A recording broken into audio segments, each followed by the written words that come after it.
साजिश पर पंचायती राज मंत्री भूपेंद्र चौधरी का भी रिएक्शन आया। भूपेंद्र चौधरी ने कहा कि ऐसे षड्यंत्र लोकतंत्र के खिलाफ हैं और समाजवादी पार्टी योगी सरकार को बदनाम करने की कोशिश में लगी है। भूपेंद्र चौधरी ने कहा कि साजिश में जो भी शामिल होगा उस पर कार्रवाई होगी।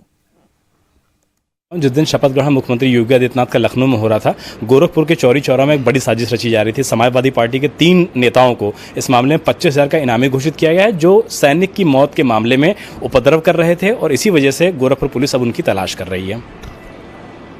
इस तरह के षड्यंत्र करना लोकतंत्र में हित में नहीं है किसी के लिए भी, और मेरा इस तरह के षड्यंत्रकारियों से आग्रह है कि जनादेश का सम्मान सबको करना चाहिए, और समाजवादी पार्टी या जो विरोधी लोग इस तरह का कुचक्कर करके सरकार को बदनाम करने का काम कर रहे हैं, वो निश्चित रूप से प्रदेश के, देश के, समाज के हित में नहीं है। लोकतंत्र में व्यवस्था हम लोग भी विपक्ष में बैठते थे, आज जनता का इसने आशीर्वाद योगी जी के नेतृत्व में हमें मिला है तो हम सरकार का हिस्सा हैं। कल को उन्हें भी अच्छा काम करना चाहिए, अच्छे विपक्ष की भूमिका निभानी चाहिए, जिससे उनका जनता का विश्वास उन्हें मिले और आगे उन्हें भी उस रूप में काम करने का अवसर मिले। लेकिन इस षड्यंत्र की मैं निंदा करता हूं और सरकार इस तरह के षड्यंत्रकारियों को विधि सम्मत कार्रवाई करके निपटेगी। हमारे साथ इस वक्त भारतीय जनता पार्टी के प्रवक्ता राकेश त्रिपाठी जुड़ गए हैं। राकेश जी, देखिए अभी तो भारतीय जनता पार्टी की उत्तर प्रदेश में फिर से सरकार बनी है और जिस दिन शपथ ग्रहण चल रहा था उसी दिन इस तरह की घटना अंजाम दी गई। इसके पीछे कई सारे ऐसे चेहरे हैं जो समाजवादी पार्टी से ताल्लुक रखते हैं, सभासद हैं। ऐसे में बीजेपी कैसे एक्शन ले रही है और कैसे समाजवादी पार्टी की षड्यंत्र नीति को आप देख रहे हैं? समाजवादी पार्टी की पूरी तरह से हताशा है। वो अभी भी इस हार को स्वीकार नहीं कर पा रहे। जब ओपिनियन पोल और एग्जिट पोल ने उनको पिछड़ा हुआ दिखाया कि वो परिणाम उनके मनोनुकूल नहीं आ रहा है, तो किस तरह से समाजवादी पार्टी के लोगों ने तमाम अधिकारियों की गाड़ियों को चेक करने के नाम पर अराजकता मचाना शुरू किया था। उनके नेता अखिलेश यादव स्वयं अपना आपा खो बैठते हैं, पत्रकारों को अपमानित करने का काम करते हैं, कभी अधिकारियों को अपमानित करने का काम करते हैं, और अब तो इन्होंने इंतहा कर दी है। जिस तरह से दंगा रचने की साजिश कर रहे हैं, अराजकता की आग में झोंकने की साजिश रचते हैं, ये बर्दाश्त नहीं की जाएगी। उत्तर प्रदेश में महाराज जी की सरकार है, योगी आदित्यनाथ जी की सरकार है, और योगी आदित्यनाथ जी की सरकार में कानून व्यवस्था हमारी सबसे बड़ी उपलब्धि रही है। और ऐसे में अगर कोई कानून व्यवस्था के साथ खिलवाड़ करने की कोशिश करेगा तो उसके साथ बहुत कठोरता से व्यवहार होगा। सरकार बिल्कुल कठोर एक्शन लेने से पीछे नहीं हटेगी। इस पूरे मामले में जांच हो रही है और कुछ गिरफ्तारियां इसमें हुई हैं। किसी भी व्यक्ति को बख्शा नहीं जाएगा जो भी इस तरह के घिनौने अपने मंशा के साथ आएगा, सामने कानून व्यवस्था को बिगाड़ने का प्रयास करेगा, शांति व्यवस्था को चुनौती देने का प्रयास करेगा, निश्चित तौर पर उस पर बहुत कठोरता से कार्रवाई होगी। ये मंसूबे समाजवादी पार्टी के हम कामयाब नहीं होने देंगे। ये जो सैनिक धनंजय जिनका जिक्र किया जा रहा है, सैनिक धनंजय यादव को शहीद का दर्जा देने की मांग की जा रही है, क्या इस मामले में अभी तक आप लोगों के पास और कोई डिटेल आई है? नहीं, ये पूरा एक बहुत संवेदनशील मामला है। इस पूरे संवेदनशील मामले के बहुत सारे तथ्य अभी जांच के दायरे में है। जब तक पूरी जांच रिपोर्ट कंप्लीट नहीं आ जाती है, कोई भी बात कहना भी बहुत जल्दबाजी होगी। एक संवेदनशील मामला जिसमें भावनाओं को भड़काने का प्रयास था, और उत्तर प्रदेश किस प्रकार से संवेदनशील रहा है, किस तरह से उत्तर प्रदेश में लंबे समय तक सांप्रदायिक सद्भाव बिगड़ता रहा। समाजवादी पार्टी के शासनकाल में कर्फ्यू लगाने की नौबतें आ जाती थी। इस उत्तर प्रदेश को बहुत करीने से सजाया है योगी आदित्यनाथ जी ने। अपने पिछले 5 वर्ष के कार्यकाल में एक भी दंगा नहीं होने दिया है।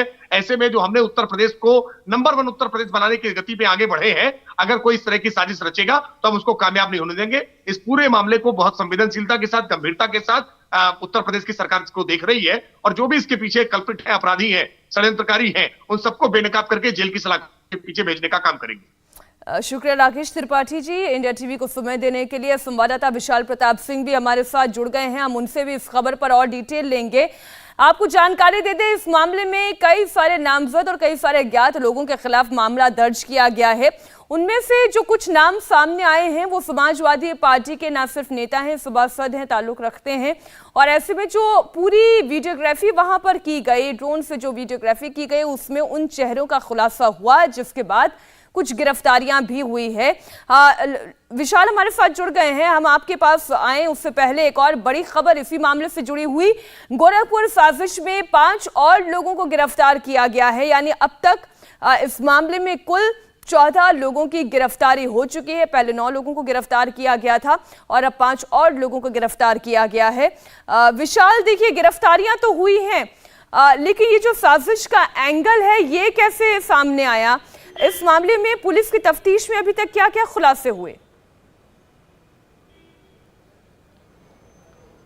देखिए मीनाक्षी, लगातार गोरखपुर पुलिस इस पूरे मामले की जांच कर रही है। चौरी चौरा इलाका जो है वो गोरखपुर का ग्रामीण इलाका आता है। वहाँ पर गोरखपुर जो पुलिस है वो अपने मुखबिरों के हिसाब से पूरा इन्वेस्टिगेशन को आगे बढ़ा रही है। इसके अलावा सीसीटीवी फुटेज खंगाले जा रहे हैं। ड्रोन कैमरे से जिस दिन दंगा वहाँ भड़काने की कोशिश की जा रही थी, ड्रोन कैमरे के जरिए जो फुटेज निकाला गया था उसमें साफ हुआ है कि मनोरंजन यादव जो कि समाजवादी पार्टी का नेता है और चौरी चौरा इलाके से पूर्व विधायक का वो प्रत्याशी भी था। इसके अलावा अरविंद यादव और तीसरा नाम नरसिंह यादव, ये तीन ऐसे नाम है समाजवादी पार्टी से जुड़े हुए जिनके ऊपर 25,000, 25,000 और 25,000 रुपए का इनाम घोषित किया गया है। यानी कि अब पूरा जो प्रोसेस है वो पुलिस इस पूरे मामले में कोर्ट जाएगी, कुर्की का वारंट लेगी और उसके बाद अगर जरूरत पड़ती है तो जो आरोपी हैं उनकी जो प्रॉपर्टी है उसको सीज और जब्त करने का भी काम किया जाएगा, क्योंकि मौके पर कई सारी गाड़ियों को तोड़ा गया था, मौके पर बलवा बढ़ाने की कोशिश की गई थी और जो परिजन पूरी बात को डीएम गोरखपुर की बात को मान करके अपना जो प्रदर्शन कर रहे थे उसको समाप्त करने की लोगों से अपील कर रहे थे। लेकिन इन समाजवादी पार्टी के नेताओं पर आरोप है